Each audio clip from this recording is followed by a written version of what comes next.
Hey, over here. Hi, I'm Haley. Miss Stein, get on the right side. Is this my good side? You look great, honey. Thanks. Smile. No, on this side. No. Quiet. Do I really have to be in this? Don't look at me.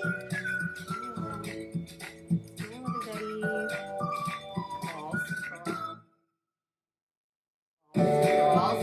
Hey, this is why we can't have nice things. I'm Seda. I'm Callie. Seda, you're gonna be over here. Seda. Callie, over here. Can you please scoot over? Scoot over. Hey, I'm Mrs. Stein. Where's Kaya? On vacation. Hi, it's Kaya. That's not. We're done. What is this? Good morning, Tigers. I'm Haley Crosby. And I'm Spencer Burton. And our first story is the OT Theater program. Are you looking to try something new? Maybe you want to put yourself out there? Maybe you need to make some new friends, maybe deal with emotions, or maybe you just want to learn some basic life skills. Then you should join theater.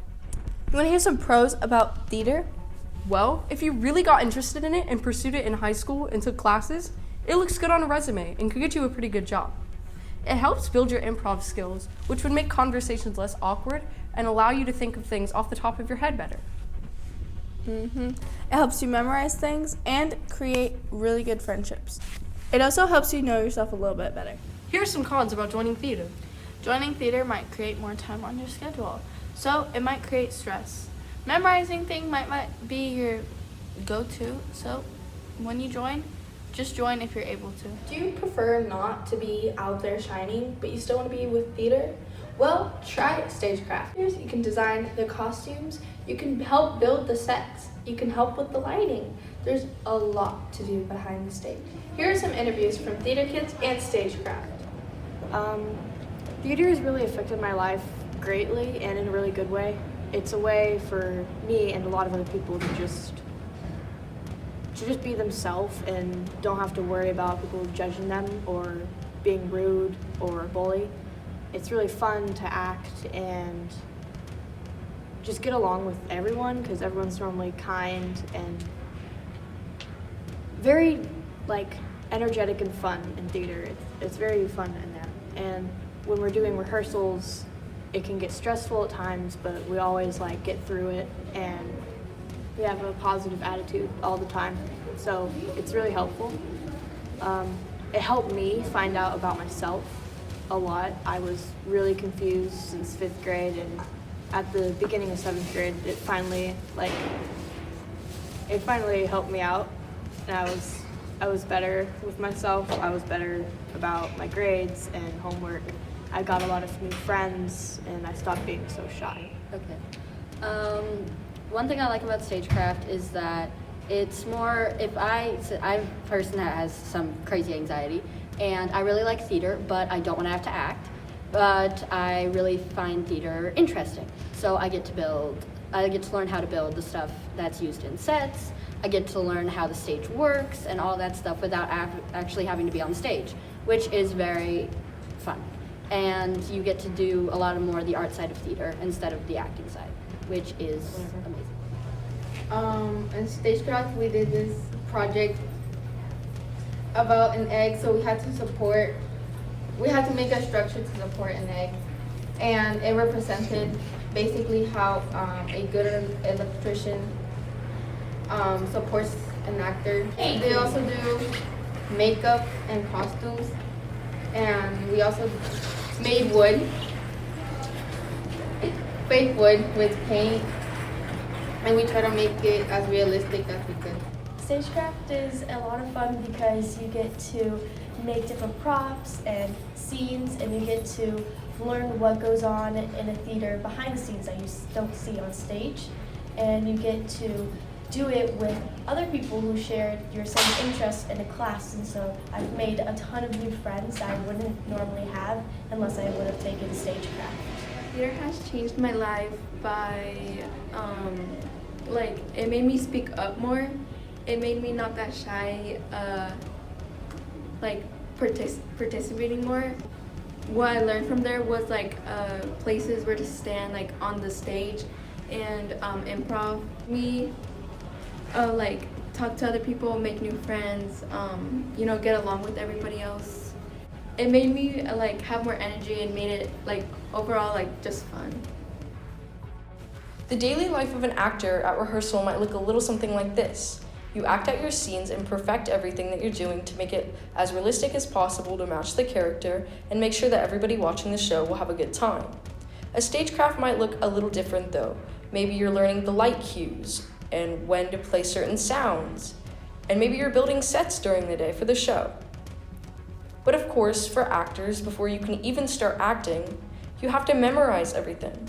You have to read your script day by day until you can get it down so you can perfect the show. Stagecraft will also have to learn cues of the actors.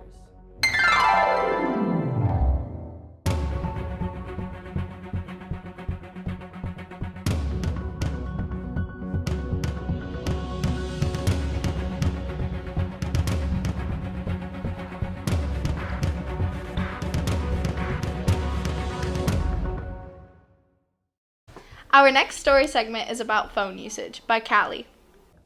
Do you ever wonder what your phone usage is? Well, we took 7th and 8th graders and interviewed them and asked them questions about their phone usage. Okay, what is your daily average? 6 hours and 20 minutes. Mine's 6 hours and 23 minutes. And what is the app you use the most? Snapchat, Safari. What is your time? 9 hours and 7 minutes. 1 hour and 16 minutes. Okay, thank you. Your time this week.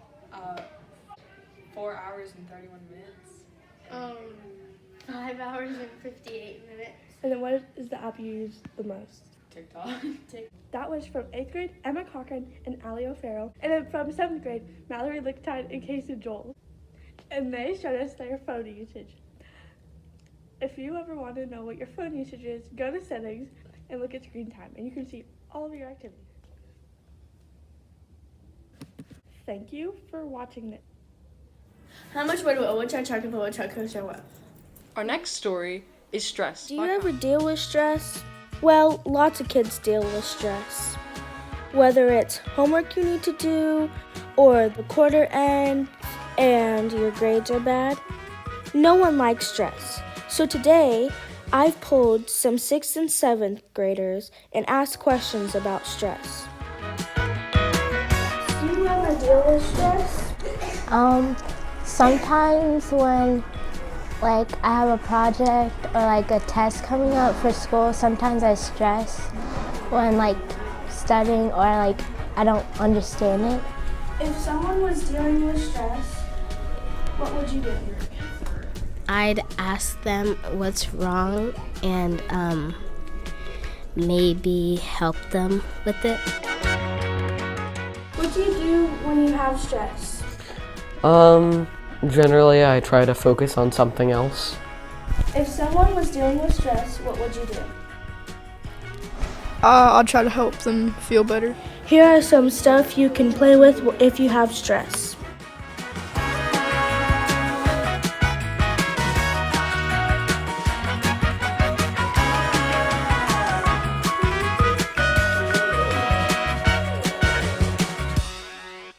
Our next story is about Officer Warren by Wyatt. What was your childhood? My childhood, I grew up on a military base, an Air Force base in Alabama, Montgomery, Alabama. I had a family of 5 people. A brother and sister, my 2 parents, and grew up playing sports, and I was involved in activities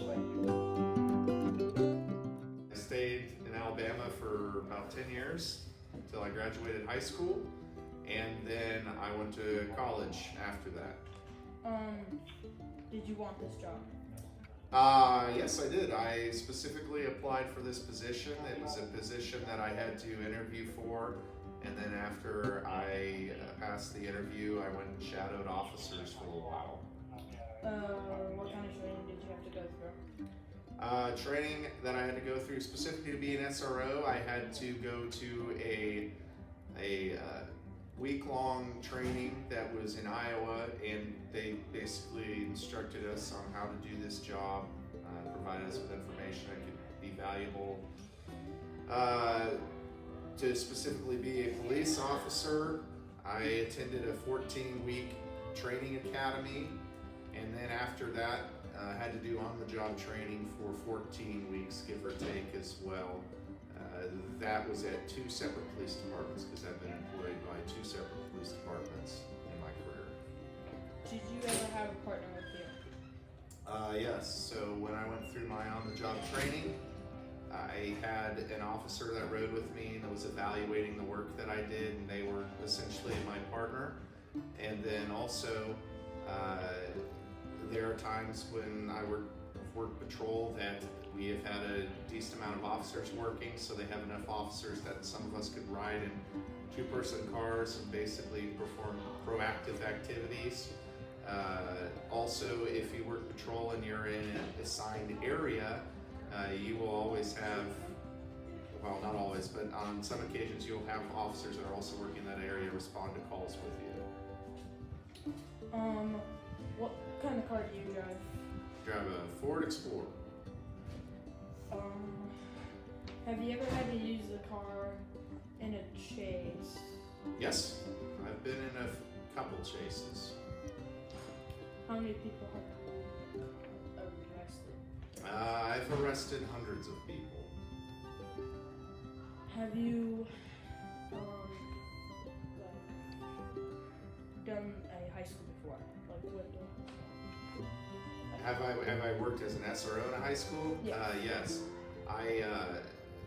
If a high school SRO, which we have specific SROs assigned to specific schools.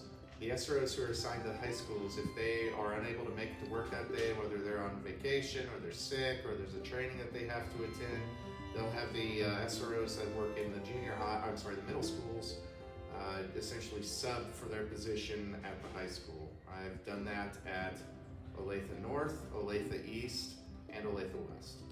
Do you have any favorite schools in general that you've been to? My favorite school is Oregon Trail.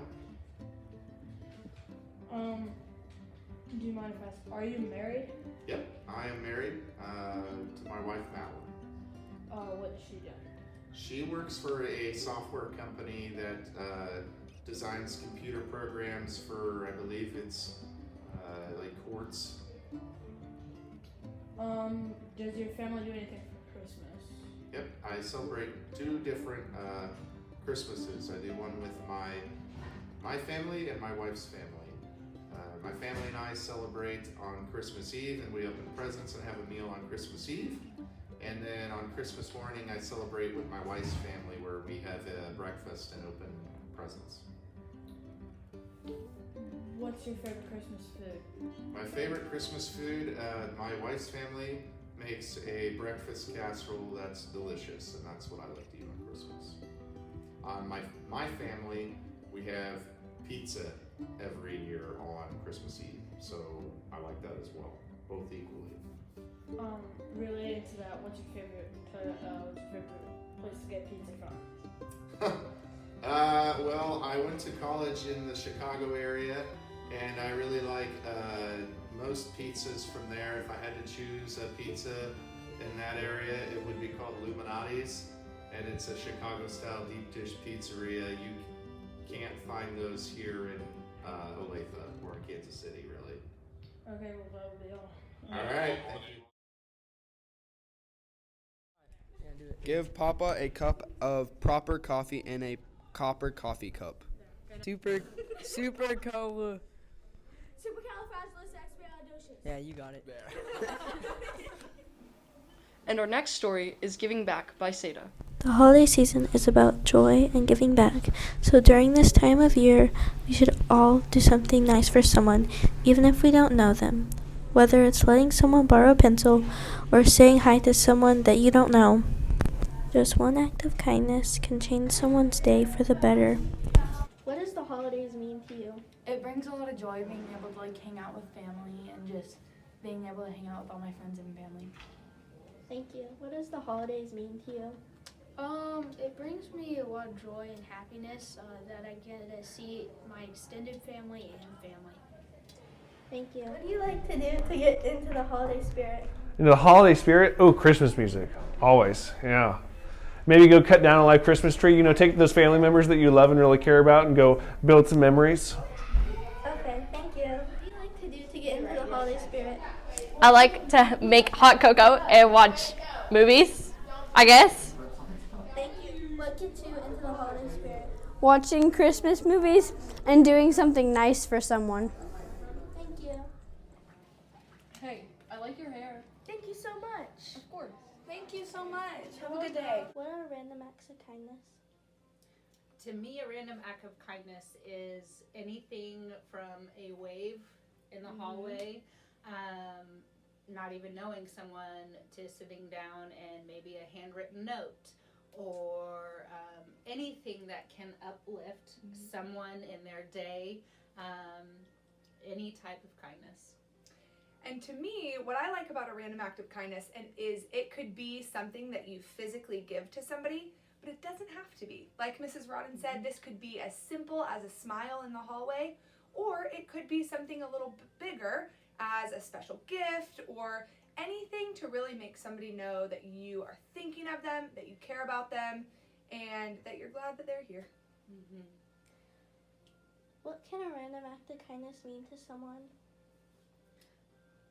You want to go first, or you I'd be happy to go first. I think my mind instantly goes to the people who have done random acts of kindness for me. I had a student this week make me a bracelet, and that was a perfect example of a very random act of kindness that made my entire day. It helped me know that somebody was thinking of me, that somebody cares about me, and so I think that's really what a random act of kindness can mean to somebody. It can take someone out of the darkest shadows and give them a little ray of hope and a little ray of light at the end of a tunnel. So anybody battling anxiety or depression or loneliness or sadness, whatever it might be, can one simple act of waving at someone, of smiling at them to let them know you notice them, that can be a huge impact anywhere you are. If it's in school, if it's at the park, if it's at the mall, anywhere you can spread kindness can change someone's life, and it changes yours too. Totally. When you fill someone else's bucket, your bucket gets filled too. Thank you. You're welcome. I need a pencil. Here you go. Thank you. So do something nice during the holidays, Tigers. That's all for today, Tigers. Thank you for tuning in.